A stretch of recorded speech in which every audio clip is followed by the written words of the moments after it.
Hello guys, स्वागत है आपका अपने प्यारे से यूट्यूब चैनल प्रज्ञा एजुकेशन सोसाइटी में। गाइस, आज मैं लेकर आ गई हूँ आप सभी स्टूडेंट के लिए जीके के 50 टॉप क्वेश्चन, जो कि सभी प्रकार के स्टूडेंट के लिए बहुत ही इम्पोर्टेंट है। चाहे वे किसी क्लास के स्टूडेंट हैं या फिर किसी कॉम्पिटिटिव एग्जाम की तैयारी कर रहे हैं या फिर वे बीपीएससी या यूपीएससी जैसे एग्जाम का प्रिपरेशन कर रहे हैं, सभी के लिए यह जीके बहुत ही इम्पोर्टेंट है। अगर आप यह याद कर गए तो आपके प्रिपरेशन में यह जीके है 4 चांद लगाएगा। तो आप इस वीडियो को बिना मिस यूज किए ध्यानपूर्वक देखिए और सभी को याद कर जाइए। चलिए मैं आज का क्लास शुरू करती हूँ।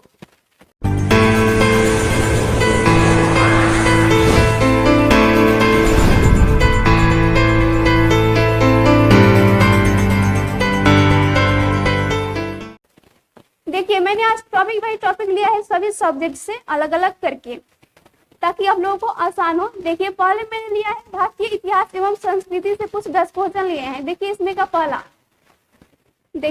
है महात्मा गांधी की हत्या कब हुई थी। महात्मा गांधी की हत्या कब हुई थी?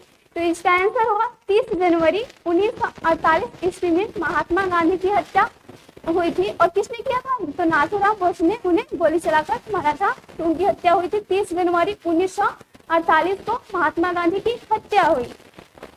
फिर देखिए अगला प्रश्न, वह प्राचीन नाम क्या है जिसे पटना नगर को जाना जाता था? देखिए, प्राचीन समय में पटना नगर को तो बहुत नामों से जाना जाता था, लेकिन एक नाम जो है जो कि बहुत ही खास है, वह स्पेशल है, तो वह है आपका पाटलिपुत्र। प्राचीन काल में पटना नगर को पाटलिपुत्र के नाम से जाना जाता था। क्या? तो पाटलिपुत्र के नाम से जाना जाता था पटना को। फिर देखिए हमारा 3 नंबर क्वेश्चन है, 1930 की प्रसिद्ध नमक यात्रा सत्याग्रह यात्रा का नाम क्या था? 1930 ईस्वी में महात्मा गांधी ने जो नमक यात्रा निकाला था, तो उस यात्रा का नाम क्या था पूछा जा रहा है। तो उस यात्रा का नाम था दांडी यात्रा। दांडी यात्रा जो कि महात्मा गांधी ने शुरू किया था। दांडी यात्रा नमक मतलब बनाने के लिए अंग्रेजों के खिलाफ। अब इसका आंसर होगा दांडी यात्रा नाम था उस यात्रा का। फिर देखिए अगला प्रश्न है, निम्नलिखित में से किसे सीमांत गांधी कहा जाता है? सीमांत गांधी कहा जाता है, किसे उपनाम दिया गया है सीमांत गांधी? तो यह अब्दुल गफर खां को सीमांत गांधी कहा जाता है। अब्दुल गफर खां को सीमांत गांधी कहा जाता है। फिर देखिए अगला है, वंदे मातरम गीत के लेखक थे। वंदे मातरम गीत के लेखक कौन थे? वंदे मातरम जिन्होंने लिखा है तो बंकिम चंद्र चटर्जी थे। बंकिम चंद्र चट्टोपाध्याय जिसे कहा जाता है बंकिम चंद्र थे वंदे मातरम गीत के लेखक। की अगला प्रश्न है, कौन सा भारतीय स्वतंत्र भारत का पहला गवर्नर जनरल था? कौन ऐसा भारतीय है जो स्वतंत्र भारत के बाद, जब हमारा भारत आजाद हुआ 1947 में, तो उसके बाद जो गवर्नर जनरल बना तो उनका नाम क्या था? तो इसका आंसर होगा सी राजगोपालाचारी। सी राजगोपालाचारी हमारे स्वतंत्र भारत के पहले गवर्नर जनरल थे। इसका आंसर क्या होगा? सी राजगोपालाचारी। फिर देखिए अगला प्रश्न है, सर्वप्रथम किसने कहा कि स्वतंत्रता मेरा जन्मसिद्ध अधिकार है? मतलब यह नारा है स्वतंत्रता मेरा जन्मसिद्ध अधिकार है, यह किसने कहा था सबसे पहले? तो इसका आंसर होगा बाल गंगाधर तिलक ने कहा था स्वतंत्र मेरा जन्मसिद्ध अधिकार है। फिर देखिए अगला प्रश्न है, मोहनजोदड़ो को निम्नलिखित नामों में से किससे एक नाम से भी जाना जाता है? मोहनजोदड़ो को मतलब किस नाम से भी जाना जाता है, इसका अदर नेम? तो इसका आंसर होगा माउंट ऑफ डेथ। मृतकों का टीला, यानी मृतकों का टीला माउंट ऑफ डेथ के नाम से भी जाना जाता है। किसे? तो मोहनजोदड़ो को माउंट ऑफ डेथ यानी मृतकों का टीला। वहाँ पर केवल मृतकें ही मिला करती थी। जब वहाँ खुदाई चल रहा था तो वहाँ पर सिर्फ लाशें मिल रही थी। फिर देखिए हमारा 9 नंबर क्वेश्चन है, शाहनामा किसकी कृति है? शाहनामा जो कि किसकी कृति है, किनके द्वारा लिखा? तो इसका आंसर होगा फिरदौस। फिरदौस की कृति है शाहनामा, फिरदौस। फिर अगला प्रश्न है, फतेहपुर सीकरी की स्थापना का श्रेय किसे जाता है? यानी फतेहपुर सीकरी की स्थापना कौन से व्यक्ति ने किया है? तो इसका आंसर होगा अकबर ने। फतेहपुर सीकरी की स्थापना अकबर ने किया है। अकबर ने, किसने? तो अकबर ने। फिर देखिए अब हमारा दूसरा टॉपिक से है भारतीय राज्य व्यवस्था। वो तो हो गया भारत की संस्कृति सभ्यता के बारे में, और फिर भारतीय राज्य व्यवस्था इस तरह से आप लोगों को आसानी होगी याद करने में। देखिए इसमें क्या है पहला क्वेश्चन, राज्यसभा को अस्थायी सदन कहा जाता है। मतलब राज्यसभा को हम अस्थायी सदन क्यों कहते हैं, इसके पूछने का मतलब यह है। तो देखिए इसका आंसर क्या होगा। देखिए राज्यसभा को हम अस्थायी सदन कहते हैं क्योंकि इसे कभी भंग नहीं किया जा सकता है। राज्यसभा जो होता है वह एकदम परमानेंट होता है, उसे हम भंग नहीं कर सकते हैं। मतलब उसमें हम कोई अपना नियम लागू नहीं कर सकते, उसे जो एक खाली बन गया वही रहता है। तो आई मीन इसे हम भंग नहीं किया जा सकता है, सो इसे हम अस्थायी सदन कहते हैं। फिर देखिए नेक्स्ट है, संविधान में संशोधन नहीं किए जा सकते हैं। मतलब इसमें भी क्यों नहीं किए जा सकते हैं, जो संविधान हमारा है तो उसमें संशोधन नहीं किए जा सकते हैं। तो उसमें क्यों नहीं किए जा सकते हैं, तो क्योंकि वह जनमत का संग्रह है, उसमें जनमत का संग्रह है, सो उसे हम संशोधन नहीं किए जा सकते हैं, संविधान का संशोधन नहीं किए जा सकते हैं क्योंकि वह जनमत संग्रह से है, वह जनमत संग्रह से है हमारा संविधान। फिर देखिए अगला प्रश्न है, भारत में कब पहली बार राष्ट्रीय आपातकाल घोषित किया गया था। भारत में पहली बार राष्ट्रीय आपातकाल कब घोषित किया गया था, तो इसका आंसर होगा 1962 ईस्वी में भारत में पहली बार राष्ट्रीय आपातकाल घोषित किया गया था, सन 1962 ईस्वी में। फिर अगला है, संविधान सभा ने भारत के संविधान को कब अंगीकृत किया था।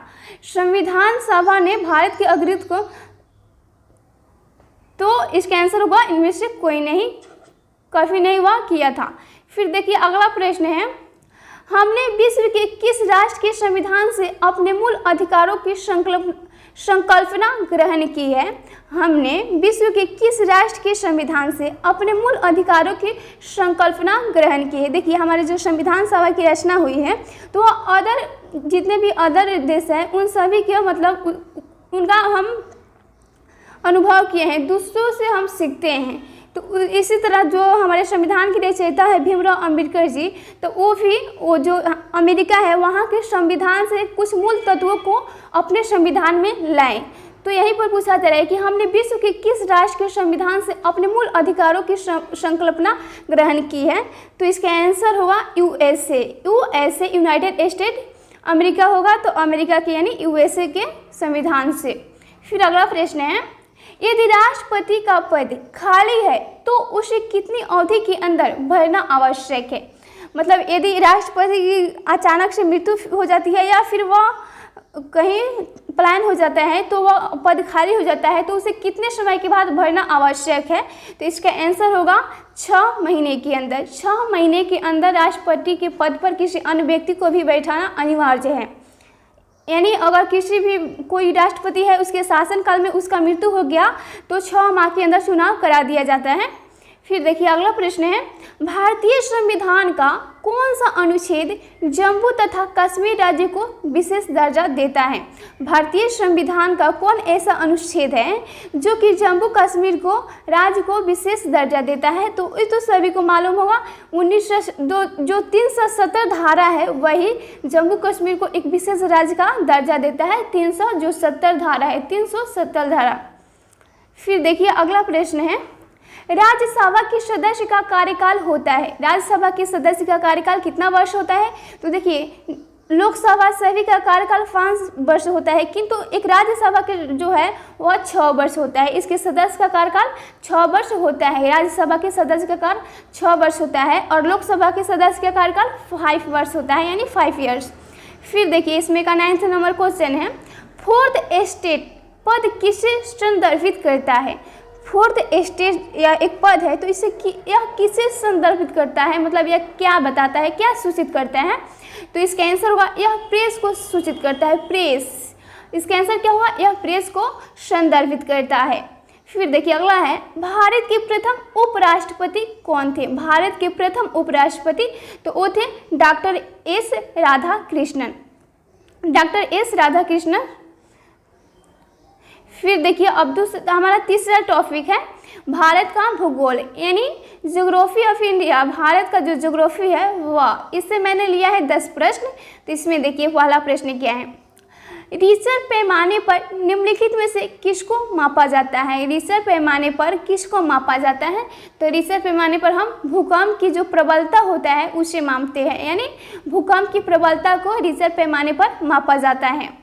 फिर अगला प्रश्न है, भारत के उत्तरी मैदान की मृदा सामान्यतः कैसी बनी है?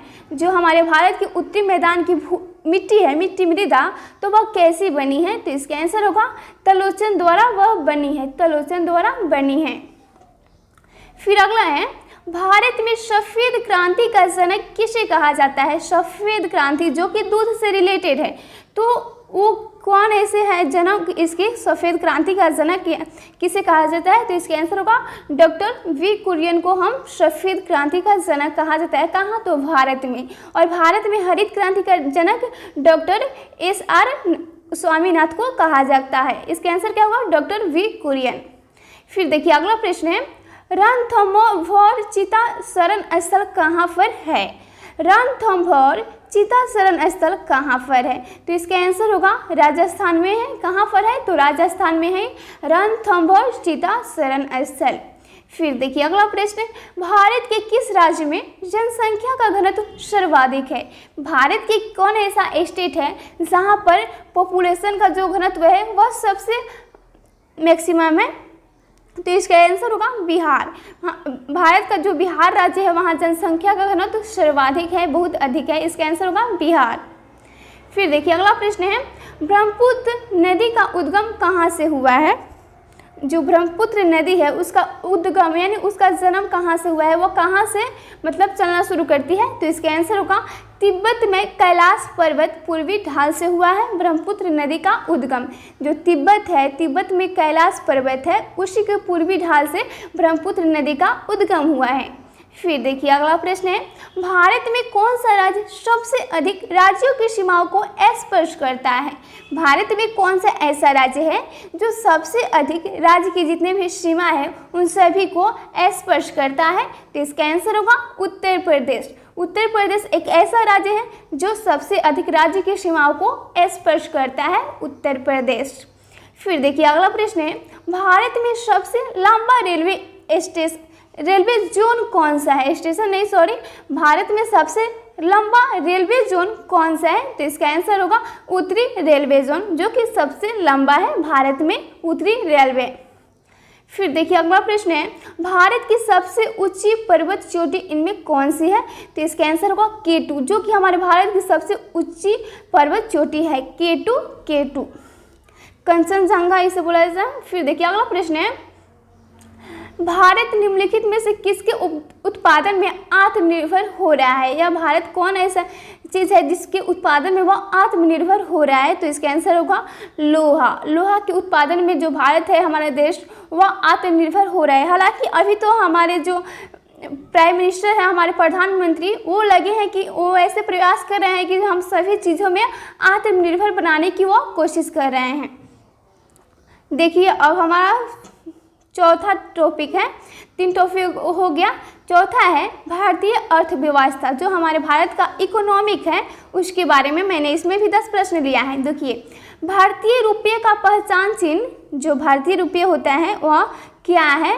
तो इसका आंसर तो सभी को मालूम होगा क्योंकि सभी के पास पैसा रहता है। तो इसका यह होगा जो देकर 8 को ऊपर काटा जाता है वह रुपीज। फिर देखिए अगला प्रश्न है, ग्रेशम नियम से अभिप्राय है। ग्रेशम नियम से क्या अभिप्राय है? तो इसका आंसर होगा निकृष्ट मृदा श्रेष्ठ मृदा को संचलन से हटा देती है। यानी निकृष्ट मृदा जो होता है वह श्रेष्ठ मृदा को संचलन से हटा देती है, जो कि ग्रेशम नियम है। यह एक प्रकार का ग्रेशम नियम है। निकृष्ट मृदा श्रेष्ठ मृदा को संचलन से हटा देती है। फिर अगला प्रश्न है, निम्नलिखित में से कौन सा कर संघ द्वारा लगाया जाता है और राज्यों द्वारा उगाहा तथा विनियोजित किया जाता है? मतलब इसका देखिए क्या अर्थ हुआ। एक कौन सा ऐसा कर यानी टैक्स होता है तो संघ सरकार के द्वारा लगाया जाता है, किंतु वो संघ सरकार तो वह लगा देता है, किंतु उसका कार्य करता है राज्य सरकार, यानी उस पर देख रेख करता है और उससे जो टैक्स होता है वह लेता है, यानी उगाहा तथा विनियोजित किया जाता है। तो इसका आंसर होगा स्टाफ शुल्क, जो कि संघ सरकार द्वारा लगाया जाता है और राज्य सरकार द्वारा उसे पूर्णतः किया जाता है, यानी स्टाफ शुल्क, स्टाफ ड्यूटीज। फिर देखिए अगला प्रश्न है, वर्ष 2014 की फोर्ब्स 2000 सूची में भारत की कुल कितनी कंपनियां शामिल है? वर्ष 2014 में जब गणना किया गया था तो जो वर्ष 2000 सूची है उसमें भारत में कुल कितनी कंपनियां हैं उसमें कितना शामिल किया गया था ये पूछा जा रहा है। तो इसका आंसर होगा 56। जब 2010 में कंपनियों के बारे में पता लगाया गया था भारत में तो 56 कंपनियां भारत में थी, 56। हालांकि अभी तो बढ़ी होगी। फिर देखिए अगला प्रश्न है, तिजरिया यानी बुल, तिजरिया और मदरिया वाणिज्य के किस पहलू से संबंधित है? तिजरिया और मदरिया वाणिज्य के किस पहलू से संबंधित है वो? तो इसका आंसर होगा वह स्टॉक मार्केट से वह संबंधित है। स्टॉक मार्केट से तिजरिया और मदरिया संबंधित है। फिर देखिए अगला प्रश्न है, निम्नलिखित में से कौन सा एक ऐसा है जिससे कीमत में वृद्धि नहीं होती है? निम्नलिखित में कौन सा एक ऐसा कर यानी टैक्स है जिससे कि कीमत में वो ग्रोथ नहीं होता है? तो इसका आंसर होगा आय कर, यानी इनकम टैक्स से आय में कोई वृद्धि नहीं होती है। आयकर से आपके कर में कोई वृद्धि नहीं होती है। फिर अगला प्रश्न है, भारत में आर्थिक उदारीकरण आरंभ हुआ।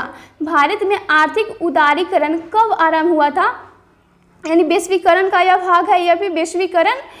तो इसका आंसर होगा औद्योगिक लाइसेंस नीति में वास्तविक बदलाव के साथ। भारत में जो उदारीकरण का आरंभ हुआ तो वो औद्योगिक लाइसेंस नीति में जब वास्तविक रियल में बदलाव चेंज हुआ उसी के साथ उदारीकरण का भी आरंभ हुआ। फिर अगला प्रश्न है, NIFTY निम्नलिखित में से किससे संबंधित है? जो NIFTY यह है यह किससे रिलेटेड है? तो इसके आंसर होगा NSE सूचकांक से यह रिलेटेड है। NSE सूचकांक से, NSE सूचकांक से। फिर देखिए अगला प्रश्न है, विश्व स्वर्ण परिषद की रिपोर्ट के अनुसार कौन सा देश स्वर्ण का सबसे बड़ा आयातकर है? विश्व स्वर्ण परिषद की रिपोर्ट के अनुसार विश्व का कौन सा ऐसा देश है जो सबसे बड़ा आयातकर है? तो इसका आंसर होगा भारत। फिर देखिए अगला प्रश्न है, निम्नलिखित में हार्ड करेंसी का क्या अर्थ है? हार्ड करेंसी का क्या अर्थ होता है? इसका मीन क्या होता है? तो इसका आंसर होगा वह मुद्रा जिसकी आपूर्ति मांग की अपेक्षा कम हो। हार्ड करेंसी का अर्थ होता है कि एक ऐसा मुद्रा यानी एक ऐसा रुपया जिसकी आपूर्ति मांग की अपेक्षा कम हो, यानी हमारे मार्केट में मांगा जाता है उस चीज़ को बहुत ज़्यादा किंतु वो कम मात्रा में बनता है, उसी को हम हार्ड करेंसी कहते हैं। फिर हमारे देखिए 5वां टॉपिक है, मैंने 5 टॉपिक आज बता देती हूँ। संयुक्त राष्ट्र संघ, संयुक्त राष्ट्र संघ से मैंने कुछ प्रश्न लिया है, इसमें भी 10 ही है। तो देखिए इसका पहला प्रश्न क्या है। पहला है, संयुक्त राष्ट्र शासकीय रूप से 1945 में निम्नलिखित में से किस तिथि को अस्तित्व में आया? जो संयुक्त राष्ट्र शासकीय रूप है वह 1945 में किस तिथि को अस्तित्व में आया? तो इसका आंसर होगा 24 अक्टूबर को। 24 अक्टूबर को वह अस्तित्व में आया। जब हमारा जो सेकेंड वर्ल्ड वॉर हो रहा था तो वो समाप्त हो गया 1945 में, तब संयुक्त राष्ट्र मतलब यह अस्तित्व में आया जब द्वितीय विश्व युद्ध समाप्त हुआ। फिर अगला प्रश्न है, संयुक्त राष्ट्र संघ के प्रथम महासचिव कौन थे? संयुक्त राष्ट्र संघ के प्रथम महासचिव कौन थे? तो इसका आंसर होगा त्रिगवेली जो कि संयुक्त राष्ट्र संघ के प्रथम महासचिव थे। फिर अगला प्रश्न है, निम्नलिखित में से कौन सा देश संयुक्त राष्ट्र का 193वां राष्ट्र है? 193 राष्ट्र है। कौन सा ऐसा देश है जो कि संयुक्त राष्ट्र का 193वां राष्ट्र है? तो इसके आंसर होगा दक्षिणी सूडान, जो कि संयुक्त राष्ट्र का 193वां राष्ट्र है, दक्षिणी सूडान। फिर अगला प्रश्न है, संयुक्त राष्ट्र संघ के वर्तमान महासचिव कौन है? वर्तमान में कौन महासचिव है? तो इसका आंसर होगा बान की मून है। फिर अगला प्रश्न है, 2 जुलाई 2009 को अंतर्राष्ट्रीय परमाणु ऊर्जा एजेंसी के महानिदेशक चुने गए हैं। कौन चुने गए हैं जो कि जुलाई 2009 को अंतर्राष्ट्रीय परमाणु ऊर्जा एजेंसी यानी IAEA के महानिदेशक कौन चुने गए हैं? तो इसका आंसर होगा यूकिया अमानो चुने गए हैं। फिर अगला प्रश्न है, 5 जुलाई 2011 को अंतर्राष्ट्रीय मुद्रा कोष IMF प्रबंध निर्देशक का कार्यभार संभाला है। मतलब किसने संभाला है? 2011 से कौन संभाला है IMF का प्रबंध निर्देशक? तो इसका आंसर होगा क्रिस्टिन लगाई जो कि IMF का कार्यभार वो संभाल रहे हैं क्रिस्टिन लगाई। फिर अगला प्रश्न है, महिलाओं के लिए समानता को प्रोत्साहित करने के लिए संयुक्त राष्ट्र संघ की नई एजेंसी UN वुमेन 1 जनवरी 2011 से अस्तित्व से आई है कि पहली प्रमुख बनी है। तो मतलब उसका पहली प्रमुख कौन बना है? तो इसका आंसर होगा मिशेल बेचलेट बनी है। फिर देखिए अगला प्रश्न है, संयुक्त राष्ट्र संघ की सुरक्षा परिषद के सदस्यों की कुल संख्या कितनी है? संयुक्त राष्ट्र संघ की सुरक्षा परिषद के सदस्यों की कुल संख्या कितनी है, उसमें कुल कितने मेंबर है? तो इसका आंसर होगा 15 मेंबर है, 15। फिर अगला प्रश्न है, अंतर्राष्ट्रीय न्यायालय में न्यायाधीशों की संख्या होती है। अंतर्राष्ट्रीय न्यायालय में न्यायाधीश कितने होते हैं? तो उसमें भी 15 होते हैं। तो फ्रेंड्स, आज के वीडियो में मैंने 5 टॉपिक पर 5 विषय पर बताया, जो कि 50 प्रश्न है। आशा है कि आप लोगों को ये सभी जीके अच्छा लगा होगा और आप लोग याद करेंगे। ये जितने भी है ये सभी आपके एग्जाम में इसमें से पूछे जाते हैं प्रत्येक ईयर्स। तो आप सभी इन सभी को याद कर लीजिएगा। मिलते हैं फिर नेक्स्ट वीडियो में एक नए जीके के साथ। तब तक के लिए जय हिंद, जय भारत।